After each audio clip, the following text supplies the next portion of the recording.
You know, they said it takes a village to raise a child. Well, it takes a village also to care for the elderly. We are part of it. We have to be responsible for those who work so hard to make the country we live in.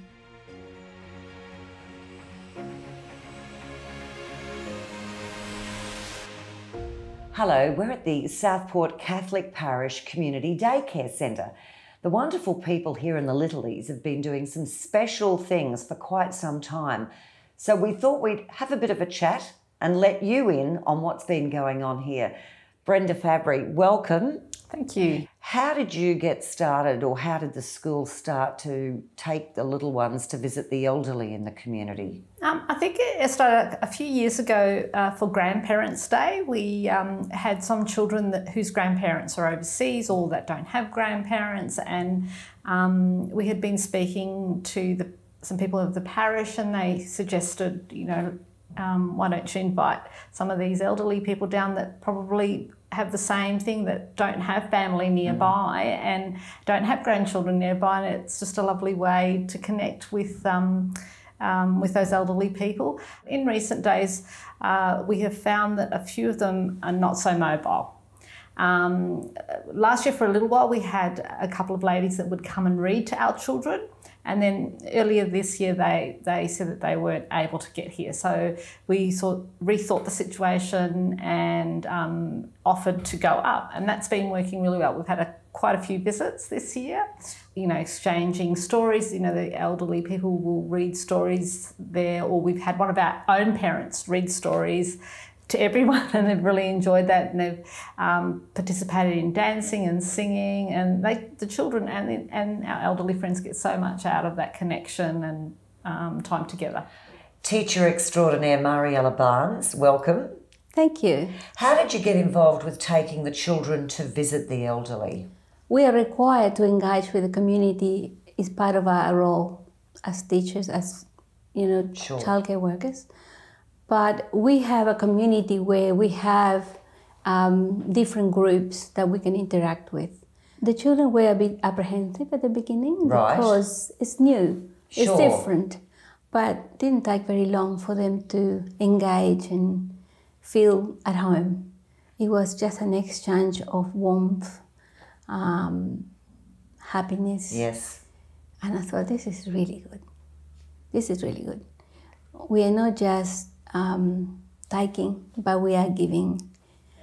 And what have been the highlights that you've seen? Things that have really warmed your heart that you've seen with this? I think the bonds that our children have made with one lady in particular, Joan. She's a lovely old lady, and I think a lot of her family live away. They live in Toowoomba, and I know one little girl here, Elsie.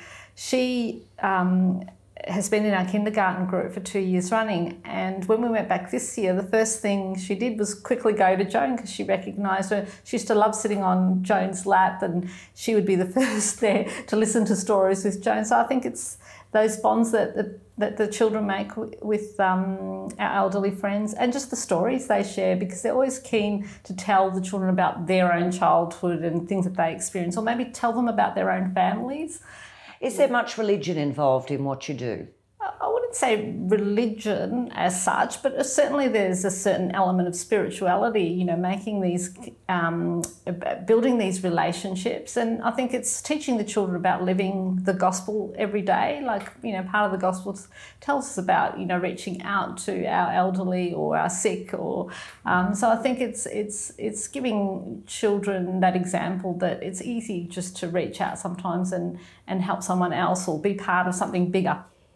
You know, we read stories like Desmond Tutu's story, about God's dream, and of course it talks about how we can make God's dream come true. So we read stories about people, different stages of people growing old. We sing songs about love and community. So it is a spirituality. All right, well, this is a big part of what you do at the daycare centre.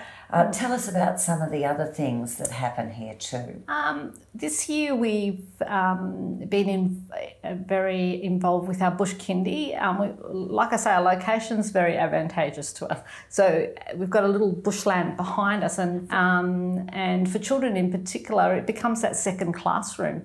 Like the days that we spend in bush kindy, that's our classroom. So they learn so much about being out in the natural environment. I mean, we have done some work too with Griffith Uni with the beach care project, where the children get to plant some native plants that we can then go on to plant in the sand dunes at the beach to regenerate the beach area. So little things like that crop up. You know, we're always willing to give those sort of things a go. You must get great feedback.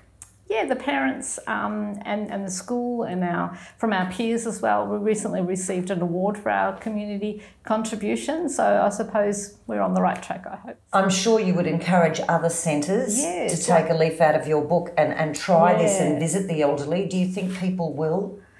Yeah, I think sometimes sharing stories with other services and they can learn from your experience. And I know with our bush kindy program, certainly we've had a lot of other services really interested that have come down to see what we do, and they've taken that up. Well, you must be proud. Congratulations. Yes, I am very proud. Yeah, thank you. Well, thank you for your wonderful work and for helping the elderly and the little ones at the same time. Thank you. Thank you very much.